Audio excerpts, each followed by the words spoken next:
হযরত আব্দুল্লাহ নিজের বিবাহ করার পরে ওই রাত্রেবেলায় যখন ইমাম হোসাইনকে শুনলেন যে কারবালার প্রান্তরে চলে গিয়েছে, যে তাকে সবাই ইয়াজিদ বাহিনীরা ঘিরে ধরেছে, আব্দুল্লাহ একজন নবীর সৈনিক, একজন ইমাম হোসাইনের সৈনিক, ইমাম হোসাইনকে কত ভালোবাসতেন, নিজের বাসর রাত ছেড়ে দিয়ে ওই দিনে বিবাহ করেছে।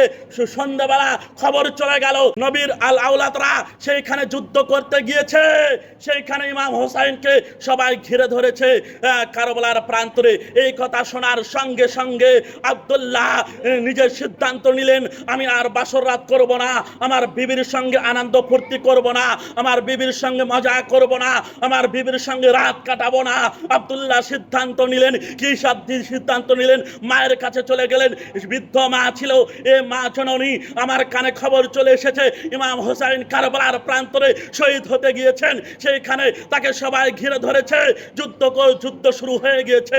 এ আমার মা, একবার হুকুম দাও, আমি আর বিবির সঙ্গে বাসর রাত করব না, কারণ আজকে যদি আমি এদিকে বাসর রাত করি, আনন্দ ফুর্তি করি, ওদিকে যদি ইমাম হোসাইন শহীদ হয়ে যায়, তাহলে সেই কিয়ামতের ময়দানে আমি কি জবাব দিব? আল্লাহর দরবারে কি জবাব দিব? আমি তো জান্নাত পাবো না, জান্নাত তো হারিয়ে ফেলবো। এ মা, আমার বিবিকে আমি রেখে গেলাম, এ মা আমাকে একবার ইজাজত দাও, আমি কারবালার প্রান্তরে গিয়ে ওই এজিদের কুত্তাদেরকে তাদের সঙ্গে যুদ্ধ করে আমি শহীদ হব কারবালার প্রান্তরে, তাদের নবীর ইশক এবং নবীর মহব্বতে, ইমাম হোসেনের মহব্বতে কারবালায় গিয়ে আমি যুদ্ধ করব। মা, একবার আমাকে হুকুম দাও, কারণ তোমার হুকুম না পেলে আমি যেতে পারবো না। তার মা নেককার ছিল, আল্লাহ ওয়ালি ছিল এবং নবীর আশিক ছিল, ইমাম হোসাইনের সৈনিক ছিল। তিনি বলছেন, এই বেটা, আমি বলছি তুমি যতক্ষণ পর্যন্ত কারবালার প্রান্তরে গিয়ে শহীদ না হয়েছো, যদি শহীদ হতে পারো আর নবীর আল আওলাদকে তুমি পানি নিয়ে, ফোরাত নদী থেকে পানি নিয়ে তাদেরকে পান করাও, তাহলে আমি বলছি দুনিয়াতেই তোমাকে আমি দুধের ঋণ শোধ করে দিব। বলুন, দেখুন নবীর সৈনিকদের ব্যবহার, নবীর সৈনিকদের ঘটনাগুলো শুনুন, ইশকে বাড়ান, মহব্বত বাড়ান।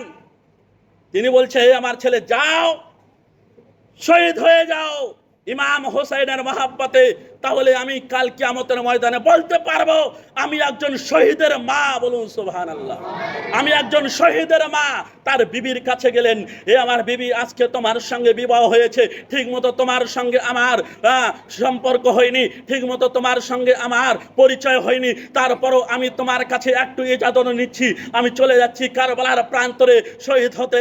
ইমাম হোসাইনের সঙ্গে যে যারা যুদ্ধ করছে তাদেরকে আমি তাদের সঙ্গে যুদ্ধ করতে একবার তোমার কাছে হুকুম নিয়ে নেই। এ বিবি, আমি চলে যাচ্ছি, আমাকে একবার ইজাজত দাও, কারণ আমি চলে যাব, আর যদি শহীদ হয়ে যাই তাহলে তুমি যদি ধৈর্য ধরো, আমার স্ত্রী হয়ে দুনিয়াতে থাকতে পারো, তাহলে কথা দিলাম কাল কিয়ামতের ময়দানে তোমাকে ছাড়া আমি জান্নাতেই যাব না, তোমাকে ছাড়া আমি জান্নাতেই যাব না।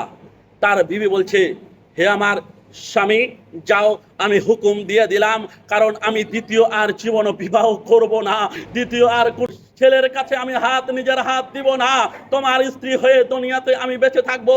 যাও আমার স্বামী, যাও, তুমি যদি গিয়ে ওখানে শহীদ হতে পারো তাহলে আমি নিজেকে ধন্য মনে করব, আমি কিয়ামতের ময়দানে বলতে পারবো একজন স্বামীর আমি শহীদের স্ত্রী আছি, আমি আল্লাহর দরবারে বলতে পারবো। এই মুসলমান ইজাজত নিয়ে চলে গেল। আব্দুল্লাহ কোথায়? কারবালার প্রান্তরে শহীদ হতে। মুসলমান, কেমন আপনি নওজোয়ান, কেমন আপনি যুবক, একজন যুবক নবীর ইশক থাকার কারণে, ইমাম হোসেনের মহব্বত থাকার কারণে নিজের বিবির সঙ্গে বাসর রাত না করে, সম্পর্ক না করে, ত্যাগ করে ইমাম হোসেনের জন্য কারবালার প্রান্তরে শহীদ হতে চলে যাচ্ছে। আজকের যুবকরা ইসলামকে বরবাদ করার জন্য নিজে কারবালা বানিয়ে সেখানে লাঠি নিয়ে তারিখে হারাম করে লাফালাফি করছে। আজকের সেই যুবককে দেখুন আর আজকের এই যুবককে দেখুন, দিন রাত তফাৎ। এ মুসলমান, ইসলামকে রক্ষা করুন, ইসলামকে, শরীয়তকে বাঁচান।